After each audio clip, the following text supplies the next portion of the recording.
Hello everybody, how are you today? So today we are here to talk to you about funnels. Now we're keeping it simple, so we're going to talk very simply about what funnels are and how to build them. And for those of you who don't know us, before we get started, I am Jude and this is... Chris, hello. Hello, and together we are Ready Steady Websites. So the reason that we are talking to you today about funnels is because we've actually been asked about them a little bit recently, and also there's something that we realise people overcomplicate a little bit when it comes to building them. So we wanted to talk a bit about it, but put it in context a little bit first. So, funnels it's a term that's really used for the process that you take someone through from first kind of making contact with them through to them actually buying from you or becoming your client, becoming your customer, becoming your member, whatever it is that you want your ideal client to do. Or signing up something that's free. Or signing up something. It doesn't have to be monetary, but it usually is. But it tends to be. So your funnel will start kind of at the top where you are talking to the most people. So it's wide at the top and it filters down, hence the name funnel. So it should be called filter. It should be called a filter. You could call it a filter. Yeah, anyway. But you know, the term is funnel, Chris. Let's not rewrite the terminology. I think we should rename it filters. Anyway, yeah. So, starts at the top. So that's where you're attracting loads of people. You're talking to lots of people. So you are attracting people perhaps through doing things like this, through putting videos out or posts out on social media. You may also be using some paid advertising. You may also be going and writing some blog posts on your own blog or going out and doing guest blog posts. You might be doing other guest opportunities. You will be sending an email out to an email list to lots of people. So that's at the top of your funnel. And when you are doing that, at times you'll be talking about a specific offer or a specific product or something like that. So at the top, you're talking to lots of people about whatever it is that you've got on offer. So that's the top of your funnel. And then some of those people will express an interest. So you might be talking about a free resource. You might be putting adverts out for a free resource. You're talking about this free resource. You're writing blog posts, and at the end you're going, if you want some more advice on this, download our free resource. So at the top, you've got people coming in. Some of them will download that free resource. So you're bringing it in. Not all of them are going to be downloading the free resource, but some of them will take that next step and come and get your free resource. And then once they've got that free resource, they are going to be on an email list. They might be on a specific nurturing email sequence that you have put into place. Then once they've got the free resource, you are suggesting that for even more input and information on that they might want to buy your low price ebook or come and do a low price workshop or use your low price course. So some of them will go, oh yeah, that's fantastic. And you're filtering it down, like Chris says, it is like filtering. You're filtering it down a little bit more. You're funneling it down a little bit more. And then once they've got that ebook or that low price offer, that course or whatever, they may absolutely love you and decide that they want to come and work with you on a program, or they want to join your membership or whatever it is. And then those people have then gone through the funnel into that thing that you want them to do, into that final thing that you are selling them. So you've started here talking to everyone with free stuff, blogs and things, then you've come down and they've signed up to something on your email list, they've come down again and done a low price offer, and then you've got them in on your membership, your big client thing, whatever. So that is the funnel, that is what it is. That's a very simple sort of way of explaining funnels. So that's one thing we get asked. Then people ask us, how do you build it? How do you get all the things, all those pages and everything else that you need to do to create a funnel? Yes, so just to explain a little bit further what Jude said. So a funnel doesn't have to necessarily involve email sequences, nurture sequences. You can just take people through basically a string of web pages, and that's what a funnel basically is. So you can get people in on a free resource, they get directed straight to something where they want to buy, and then that's usually a cheapish offer. And then you go through to another thing, which is kind of those people that have bought into that free thing, you know that they want to spend money with you, and then you can sell them onto something else, which has maybe got a higher ticket, or maybe it's recurring, and it's got a sort of a bigger cost overall to it. So that's the kind of idea of a funnel. It doesn't have to necessarily go through email. So if you're starting to worry about, oh, what a nurture sequence is, don't worry, you don't have to necessarily have those with a funnel. But strictly speaking, a funnel is like a clever wrapping of a multi-step web page process, basically. So in order to build them, you just need something that will give you that option to build multi-pages, which actually is most websites. So if you think about WordPress or even Wix or Weebly, you can set up a basic page, which is like a standard page. It's got a sign-up form on it. They sign up and then they go to a thank you page. So the thank you pages could be step 2 of the funnel. And on that thank you page, there could be a simple price product like an ebook where there's a button to buy via Stripe or PayPal. They buy it, and then that's step 2 of the funnel completed. They've bought, and they go to step 3 of the funnel.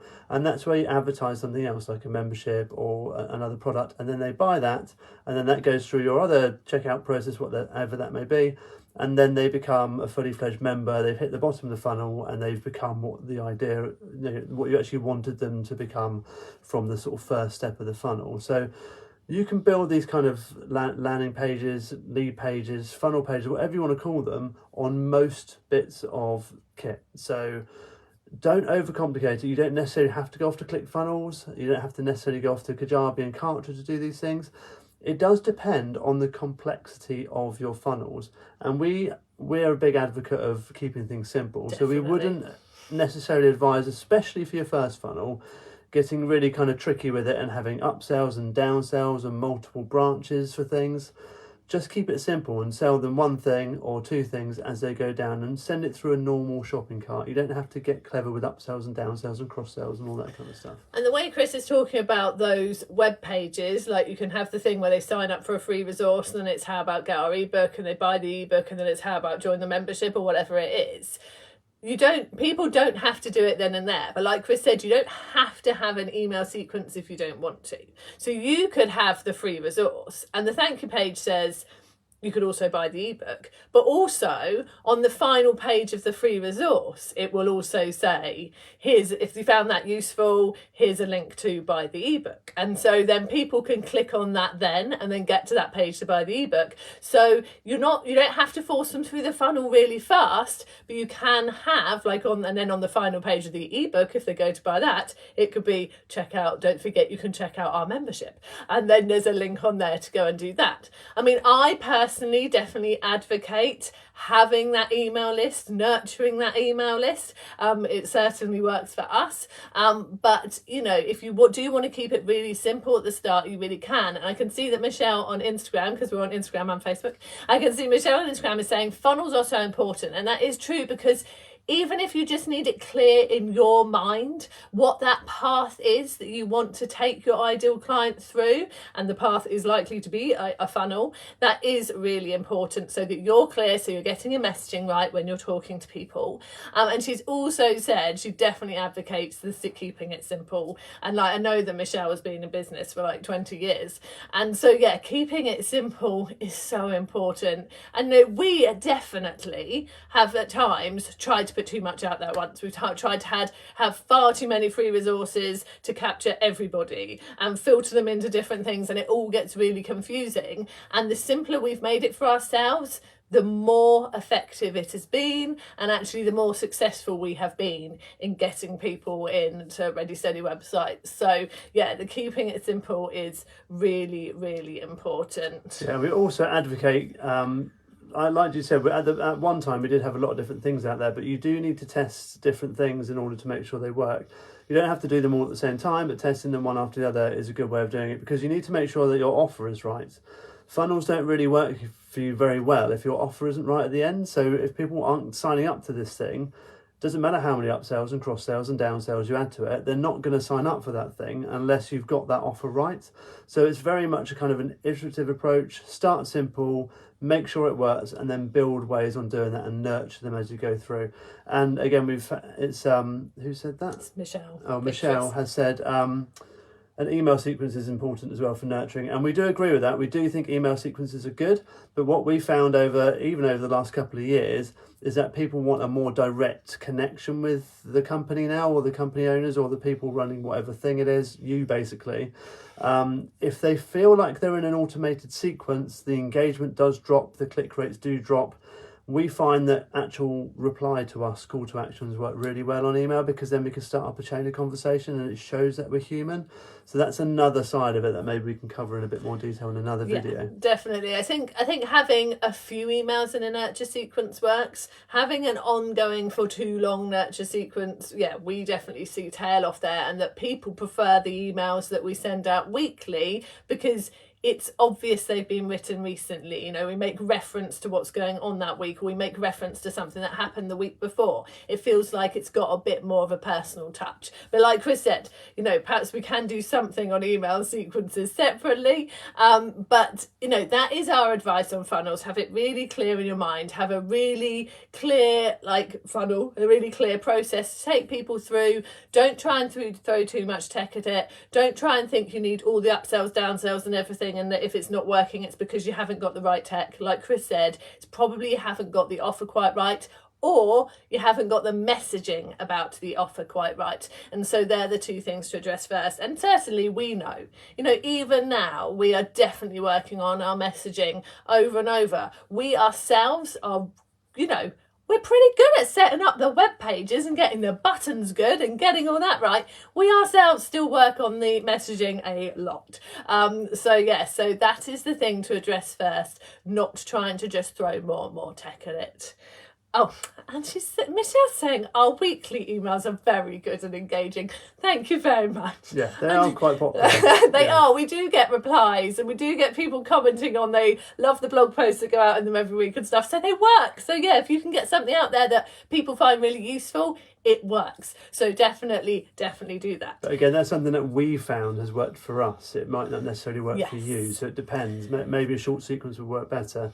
Maybe your business isn't set up to do weekly emails. So, you know, it does depend on you, and you do need to, unfortunately, spend some time and test it out and get it right. And then that's when you can scale things a bit wider. Yeah, definitely. So if there's any more advice that you've got yourselves, or comments or questions, do ask them now if you're watching live. I can see we've got people on Facebook too, and on Instagram. So yeah, do ask or comment if there's anything else you want to add.